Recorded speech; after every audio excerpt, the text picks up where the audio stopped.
Salut les amis, on est reparti pour étudier le système de Londres.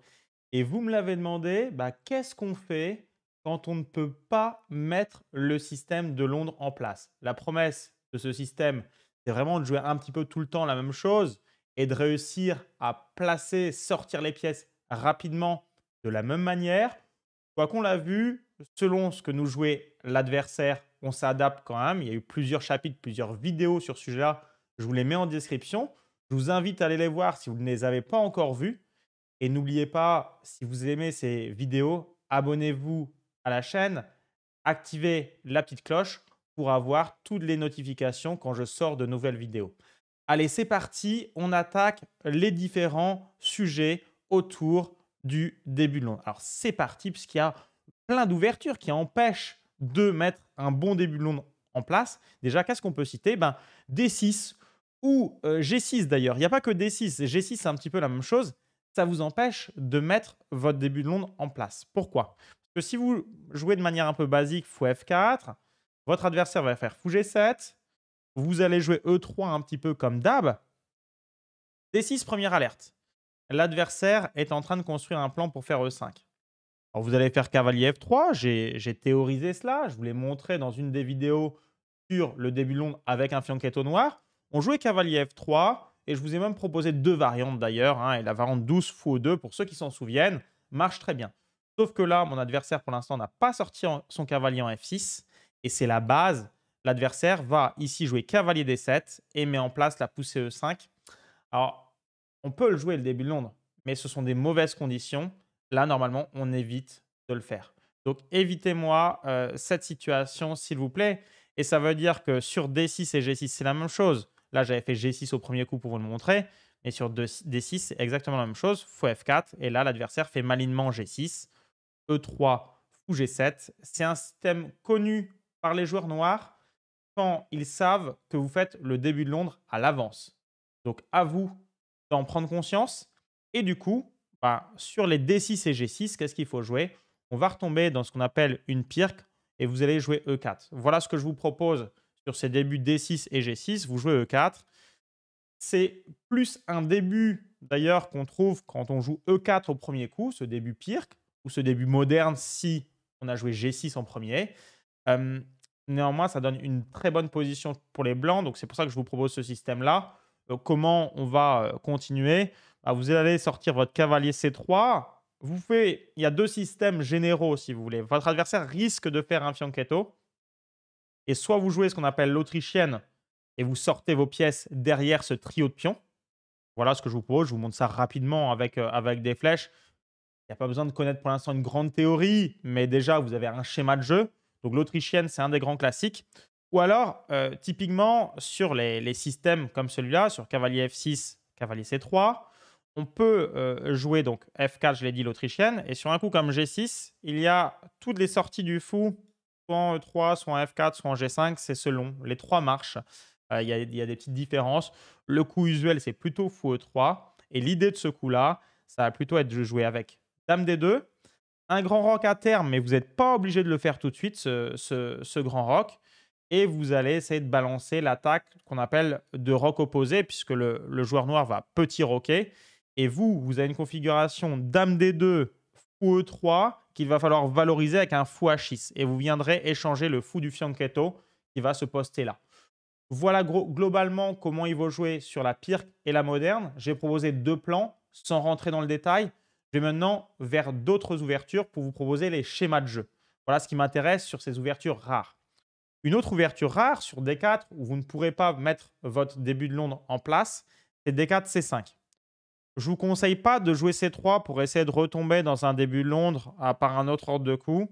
C'est moins sympa. Je vous propose directement de jouer D5. Voilà. C'est la réponse. Quand votre adversaire attaque votre centre, il veut échanger son pion de l'aile contre le pion du centre. Vous avez soit la protection du centre par un pion, soit simplement l'avance de votre centre et vous contrôlez encore plus d'espace. C'est vraiment facile cette position. On le voit tout de suite. On a plus d'espace au centre et c'est très agréable. Sachez que là, on peut trouver différents systèmes. Le système de Benoni moderne avec E6. Dans ce cas-là, je vous propose simplement de tenir votre centre avec E4. Et s'il vous prend, vous reprenez toujours de votre pion au centre.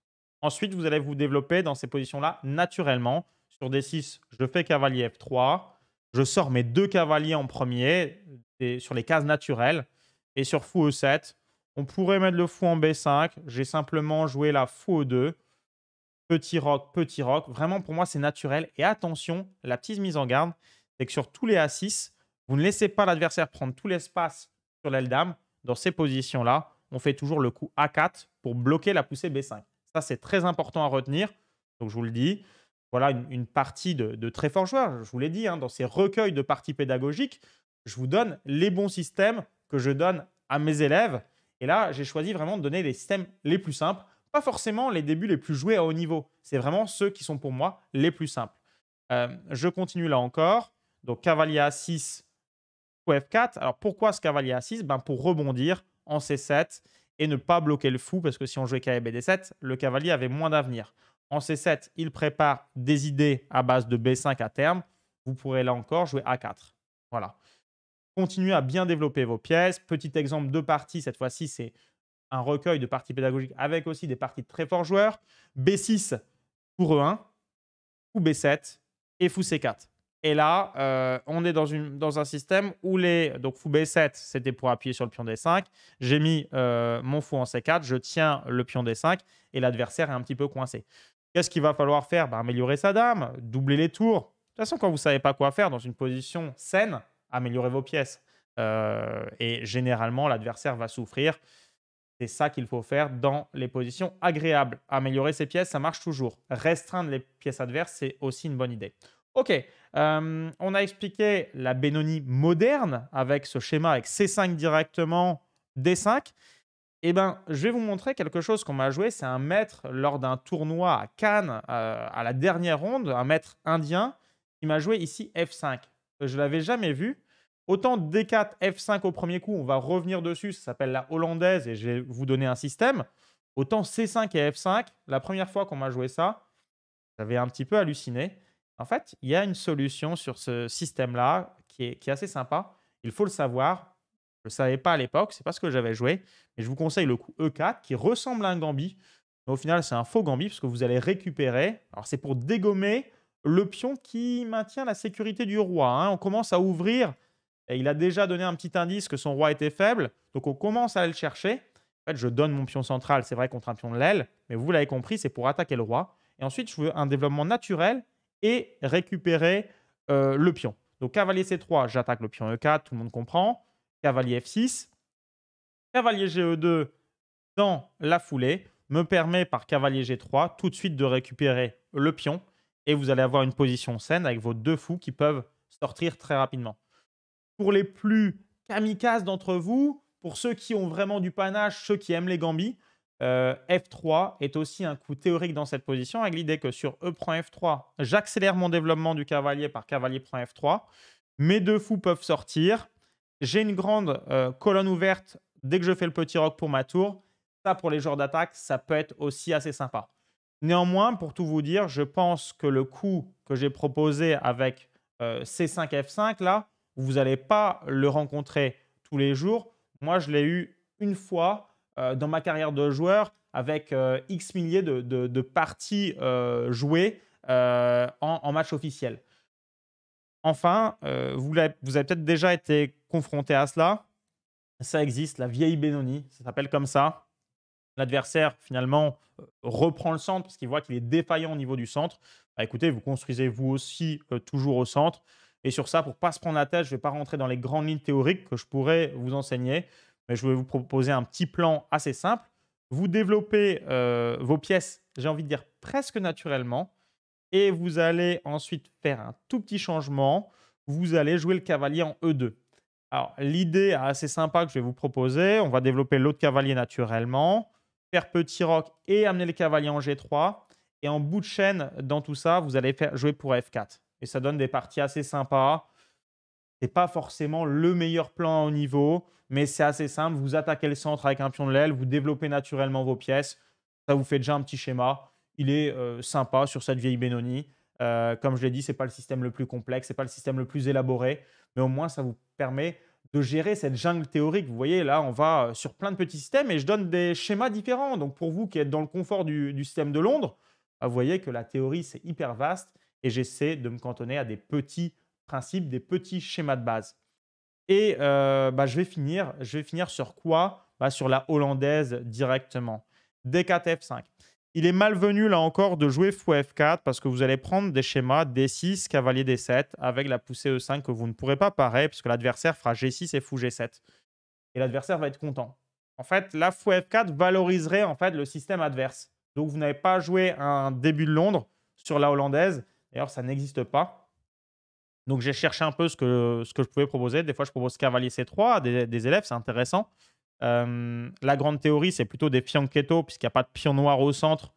Donc, c'est le coup le plus joué. G3, un fianchetto blanc pour occuper cette grande diagonale. Mais le système que je vais vous conseiller est assez rigolo.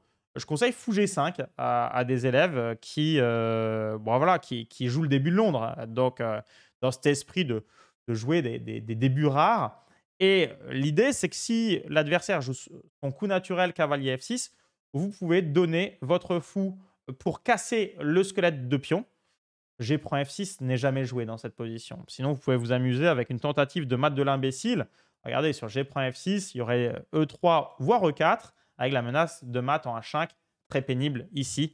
L'adversaire va être obligé d'être déroqué. Ça n'existe pas. Non, il va prendre plus sérieusement du pion E pour sortir son fou.